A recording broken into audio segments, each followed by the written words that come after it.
Hello, my friends. I think we should listen to another bedtime story. This one is called I'll Never Desert You. My eyes fluttered open at the first light of day. Greyish hues scattered across the dawn-lit sky, the ambient rays of rising sun peeking over the distant horizon and beaming down trace amounts of warmth to a cold desert. I sat up and watched it for a bit, my eyes blinking lazily while I tried to find the energy to get myself up.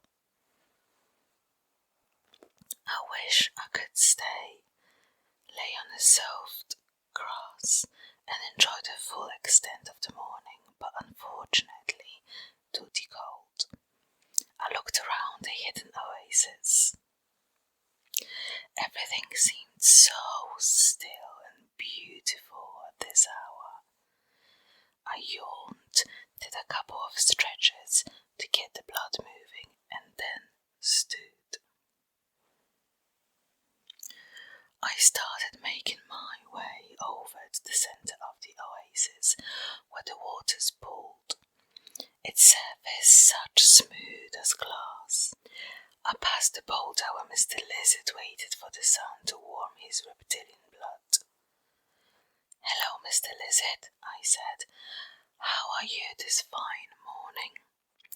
Mr. Lizard slowly craned his head up at me and blinked each eye. "Good, I suppose," he grumbled. "Oh, come on now. Today looks like it's gonna be a good one." Mr. Lizard closed his eyes, flattened himself out, and mumbled something I could not understand. "What?" I asked. "Talk to me later, Gary." "Oh, all right." Mr. Lizard could be such a grouch in the morning. There was a flapping of wings overhead, and then a falcon perched itself atop of one tree, bordering the waters of the oasis. "Ah, Gary," she called, "good morning to you." "Good morning, Miss Falcon," I said with a smile. "What news do you bring?" "So far, it looks like you might have 3 today." "3, you say?" "Yep.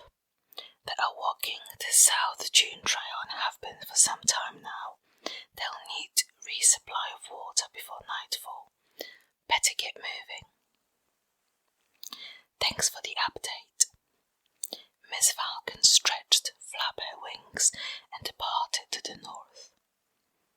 I made my way over to the pool and leaned over its reflective edge, my long neck craning down to its pristine surface.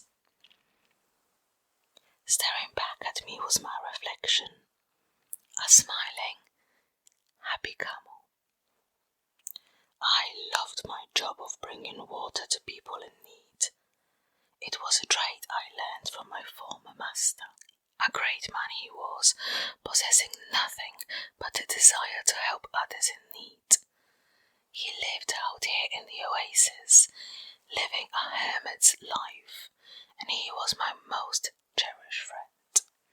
During the day we would walk to the dunes together, looking for weary travellers, and every night when we would return we would gaze up at the night sky while he gently pet me behind the ear until I fell asleep. Unfortunately, a few years back, he accidentally stepped on a scorpion's nest and the vile thing stung him. He died. But I vowed to continue what he started, delivering water to people in need until I drew my last breath. Just as I had done many times before, I began transferring mouthfuls of water into a 3-foot wooden barrel with a lettuce trap attached to it. It was a tedious chore, and just as I was finishing, Mrs. Squirrel and her family came from the burrow and sat next to me. Once done, the family hoisted the nearby wooden lid and used its latches to secure it to the barrel. I slid my head through the strap, and Mrs. Squirrel adjusted the neck pad. Then I hoisted the barrel up and allowed it to slide down to the base of my neck. Once the family fitted the strap, I started on my journey. "Have a good day at work, Carrie," Mrs. Squirrel called. "Thanks," I shouted back and then set out across the sandy dunes in search of 3 travellers. After about 12 miles, I came across the first who struggled his way up a large dune. As I approached, he looked at me. His eyes were black, peering through the long grey scarf wrapped around his head and covering his face from the sun. The bag he carried looked dangerously flat. We walked toward each other, and once together, I stood still while he filled his water skins from the barrel. When he was finished, he reached up and pet the top of my head. I smiled. "Thank you," the man said, and then patted my hump and continued on his way. A few hours later, I found the second traveller and replenished his water supply. After scratching me beneath my chin and petting my neck, he too continued on his way. 2 down, 1 to go. I hunted the dunes for the third traveller, but as the sun's heat intensified, I started to fear the worst. I had about another hour left before I had to return around and head back to the Oasis, as the desert wasn't safe at night. That's when the predators came out, and they loved to ambush unsuspecting prey. Just as I was about to give up, I saw a small shape in the distance, laying on the shaded side of a large dune. "Oh my gosh, I'm too late."